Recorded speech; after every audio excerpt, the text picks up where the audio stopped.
Hello and welcome to the Beef Edge, the Teagasc Beef Podcast, for all your latest news, information and advice for Irish beef farmers. I'm Catherine Egan, and on this week's episode, I'm joined by Teagasc Organic Specialist Elaine Leavy to get an update on the recent organic scheme, how red clover and multi-species is managed on organic farms, and the upcoming organic walks. Elaine, there's been a lot of interest in the new organic scheme. How soon will farmers know if they were successful? Farmers that applied with the closing date there just gone in April, there were actually 380 applicants to the scheme, and they will officially know from the organic unit of the Department of Agriculture of being successful in September. And maybe just to add that there's funding going forward of 256 million has been allocated for the organic farming scheme, and this scheme will reopen in October time, the fourth quarter of the year for new applications. So as I suppose a background to that, as organic farming, there is a target there, a present government target there, to have 7.5% of the land being farmed organically. Presently in Ireland, we're just at 2%. So there's a target there and there's funding there to match that target. Elaine, given the rise in fertiliser prices, there's an increased interest in organic farming. What advice have you for farmers? I suppose maybe the first thing, maybe it's very obvious one, Catherine, is like can a livestock farmer, when they're thinking about organic farming, can they actually say to themselves, yes, I can farm without fertiliser? So if you can see yourself saying, yes, I can farm without fertiliser, it's one thing to talk about it, but to be able to do it, that's the first thing that you need to know, is that I can do this. And I suppose in relation to that, there's also, you have to look then, I would say, to get acquainted to the adjustments that would be needed on the farm. So for example, in the whole area of animal housing, in organics, animals must have, they have specific area spaces required, and also 50% of the area that they require must be a straw back bedded solid area. So to look at what adjustments that they have to make on their farm also. The best way to do then is to talk to advisors and talk to other organic farmers and see what other practices that are needed and changes that they would have to make to their farming system. And again, in organics, there is the whole area of the certification. So there is all organic beef cattle farmers are all registered with an organic certification body. So talk to the certification body, find out what actually is the paperwork, the application process and the inspection, what they will have to do and adhere to as they farm organically. And the farmers that you're working with, what is the biggest lesson that they have learned since converting from conventional to organic? I suppose the biggest fear, and look at it, is as cattle farmers, as livestock farmers, they're producing grass. And I suppose the biggest challenge and the biggest change they would say is to get over that they're going to be able to grow grass, produce grass, be it in good quality grass for grazing, or be it in a silage for the winter, because grass is the predominant diet. So again, it's a challenge. And a lot of farmers would say that the first 2 years, they would openly admit that the first 2 years it takes a bit of changing, and once you get over the first 2 years, that they really do get into the system. So grassland management is key, and I suppose in relation to managing in relation to clean grazing systems, rotating the animals properly, putting a grazing plan in place to try and maximize the utilization of the grass, and also clean grazing is another thing that needs to be looked at. So that certainly is something that needs to be looked at and can be a challenge.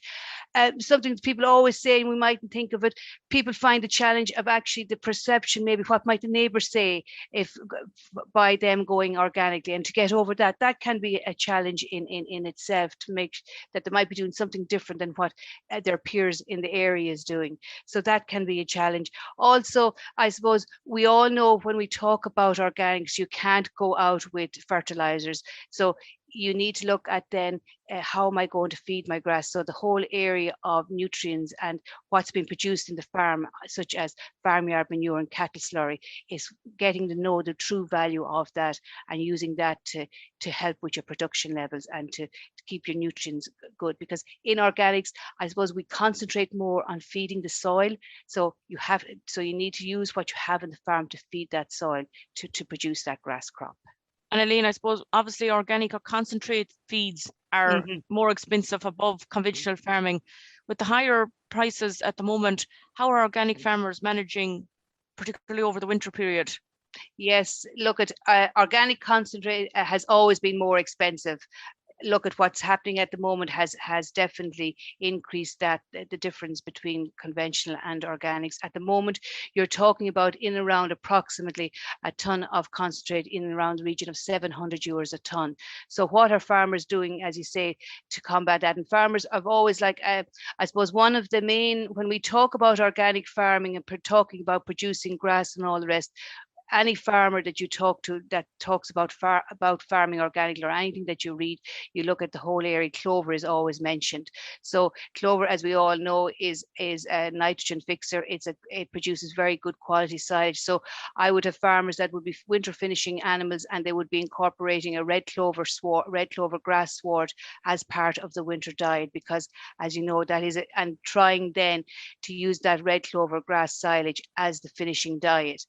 I suppose also you need to look at, again, it's not just one thing that you have to look at. There's a lot of pieces to the jigsaw, looking at the breed type as regards what breed of animals that they are using and what levels of feed that animal would need to finish is also something that has to be looked at. So there's a number of components to it, but they would be the two of the main components of it.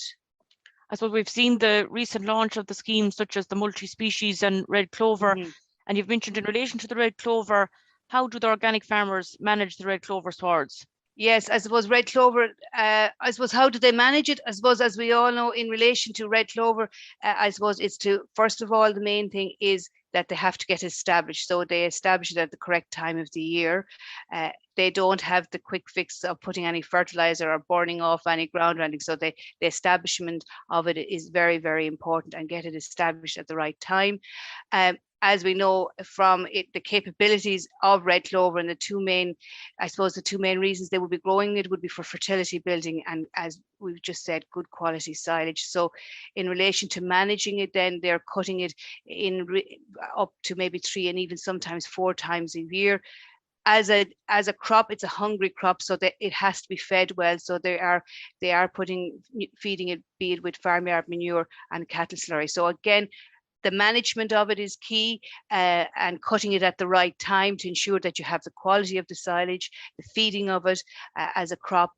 So they would be the main, no different, I suppose, only that the feeding of it is slightly different than what a non-organic farmer would be doing. In relation to the multi-species swards, what benefits are organic farmers seeing to that, or how are they managing it?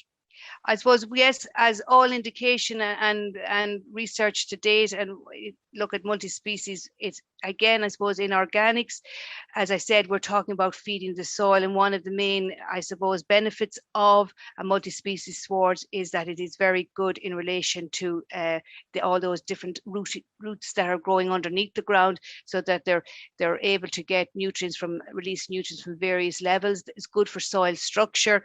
Again, it's good, as it's been saying, that it's produced a well balanced forage diet with little or no nitrogen input, and in organics you can't do that, so you have that there. It's drought tolerant.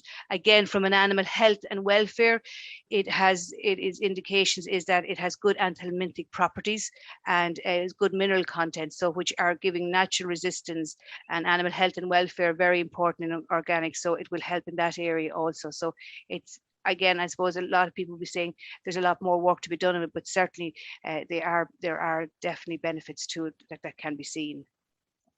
Most definitely, Elaine. It's great to see that farm walks are back again, and you have a busy Yes. month ahead with organic beef walks. It's great to be out and taking place in about. June. Yes, yeah, I suppose. Yeah, look at, as you said, look at with COVID and everything. We've had this demonstration farm walk program with the department for a long number of years, and with COVID we haven't had it, so we're back out on farms. And look, we have a great series. We're doing a great tour of the country. In June we have a farm walk starting the 1st of June. We're going to Roscommon. We farm walk right up 1, 2, 3, 4, 5, one after the other in the month of June in Roscommon, Kildare, Meath, Sligo, and Monaghan. So there's a great range there and a good geographical spread of organic farms. And look, it's the best way to, I suppose, some people, when you're talking about organics and organic farming, it may be going out and seeing it in practice. You dismiss some of the myths that's attached to it, and look, it's the best way of finding out about it. And like at these farm walks, you'll talk to the farmer that's doing it, most importantly, and as farmers coming to it, you'll be able to talk and find out